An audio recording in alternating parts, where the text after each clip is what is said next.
World express channel में world media द्वारा प्रस्तुत है मध्य प्रदेश की खास खबरें। बताएं यह खबरें आपको कैसी लगी। जबलपुर से एक बड़ा समाचार मिला है। यहां के सिटी हॉस्पिटल से 500 से अधिक नकली रेमडेसिविर इंजेक्शन बरामद करने में पुलिस को भारी सफलता मिली है। पुलिस ने सरबजीत सिंह मौका पर रासुका की कार्रवाई की है। दलालों की तलाश जारी है। मध्य प्रदेश में कोरोना संकट मुद्दे को लेकर जबलपुर हाई कोर्ट स्वतः संज्ञान लेते हुए मामले से जुड़े 25 अहम मुद्दों पर सुनवाई प्रारंभ करेगी। भोपाल से चिंताजनक खबर मिली है। अब तक यहां ब्लैक फंगस से 27 मरीज दम तोड़ चुके हैं। 280 मरीजों का इलाज जारी है। बताते हैं कई मरीजों की हालत इंजेक्शन नहीं मिलने पर एकाएक खराब हो चुकी है।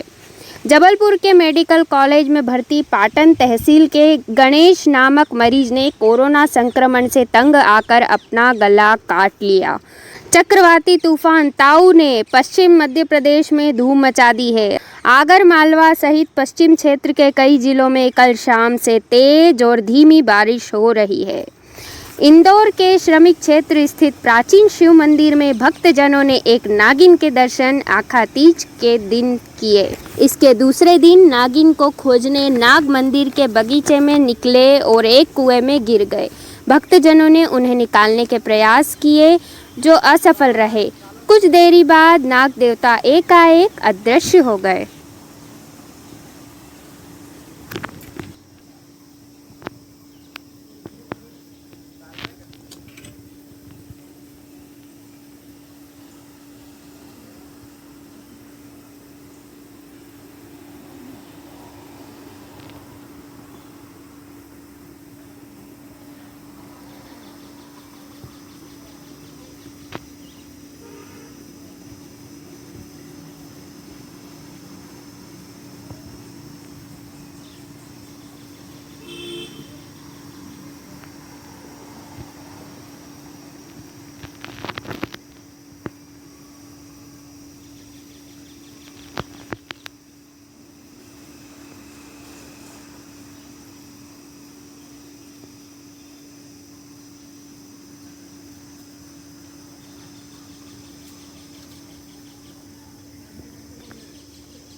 निकाल दे।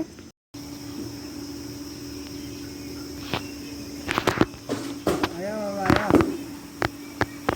दादा लिया है थैली से रखो। सेवा से कभी दिख गई ना हमको तो आएगा आएगा बस। जो पलटे बाप ऊपर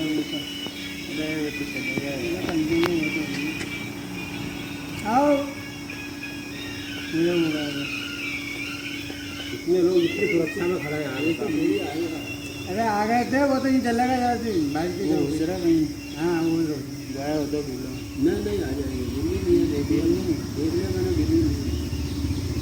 बाल्टी निकालो उधर से फंसाएंगे नहीं उधर पर आ रही हो या वो आड़ेगी आ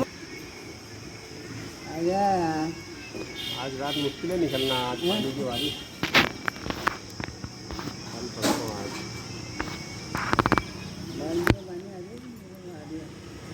भर जाएगी रहेंगे। अच्छा कल देखेंगे आप आज अम्मा से हाँ अम्मा से आज चतुर्थी है हाँ चतुर्थी है। ये मैं नहीं बोलूँगा गाना कितना बढ़िया है आप निकालना नहीं बोलूँगा। बोला था भैया ने कि आ जाएगा वो तो सीढ़ी से बोल रहे थे उन्हें को। कहाँ तक आ गया ये चढ़ रहा देखो। अरे इधर आना वहाँ तक आ गया है। ये दिख रहा ये दिखा ये लपटते हुए आ रहा।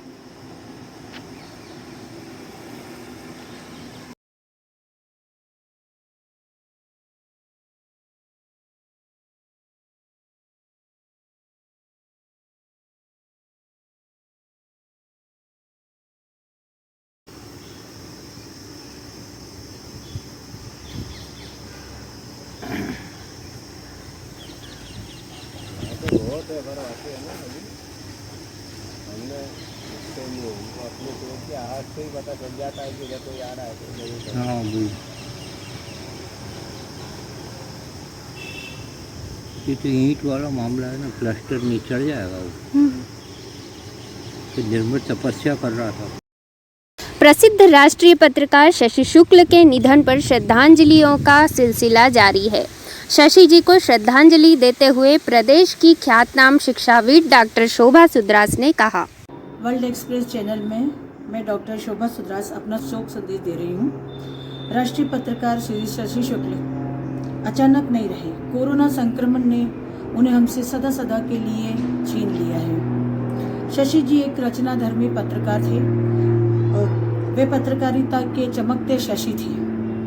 उनकी आदर्श पत्रकारिता हमें हमेशा प्रेरणा देती रहेगी। वर्ल्ड मीडिया संवाददाता बीए अलवारिस ने बताया, विश्व ईसाई धर्म समाज ने प्रभु यीशु ख्रिस्त का स्वर्गारोहण पर्व मनाया। पास्का ईस्टर संडे कब्र में से पुनरुत्थान के बाद यीशु अपने शिष्यों को 40 दिनों तक दर्शन देते रहे। इन 40 दिनों में यीशु अपने शिष्यों को समझाते रहे कि जब यीशु अपने पिता के पास स्वर्ग में आरोहित कर लिए जाएंगे, तब शिष्यों को संसार में उनकी शिक्षा का प्रचार करना है, जो इस प्रकार है। मनुष्य को पाप से और शैतान से दूर रहना है, अपने गुनाहों को कबूल कर उन पर पश्चाताप करना है, एक दूसरे को क्षमा करना है तथा एक दूसरे से प्रेम करना है, वैसे ही जैसे यीशु ने शिष्यों और मानव जाति से प्रेम किया, यहाँ तक कि मनुष्यों को पाप से मुक्ति दिलाने के लिए अपने प्राण भी गंवा दिए। 40 दिनों के बाद यीशु पिता परमेश्वर द्वारा स्वर्ग में आरोहित कर लिए गए।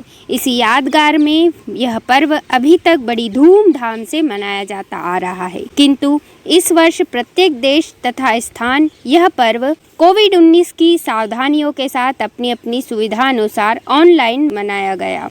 अंतर्राष्ट्रीय संचार दिवस के उपलक्ष्य में संचार सेवा में जुड़े सभी को परम आदरणीय पोप फ्रांसिस ने शुभकामनाएं देते हुए अपने उद्बोधन में कहा, पत्रकारिता भी वास्तविकता के एक खाते के रूप में वहां जाने की क्षमता की मांग करती है, जहां कोई और जाने के बारे में नहीं सोचता।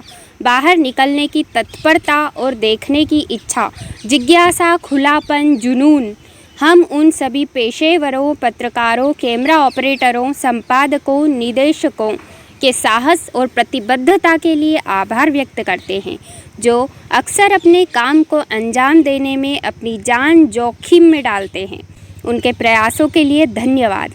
अब हम जानते हैं, उदाहरण के लिए दुनिया के विभिन्न हिस्सों में उत्पीड़ित अल्पसंख्यकों द्वारा सहन की गई कठिनाइयों के बारे में, गरीबों और पर्यावरण पर उत्पीड़न और अन्याय के कई मामले और कई युद्ध जिन्हें अन्यथा अनदेखा किया जाएगा। यह न केवल समाचार रिपोर्टिंग के लिए बल्कि समाज और समग्र रूप से लोकतंत्र के लिए एक नुकसान होगा।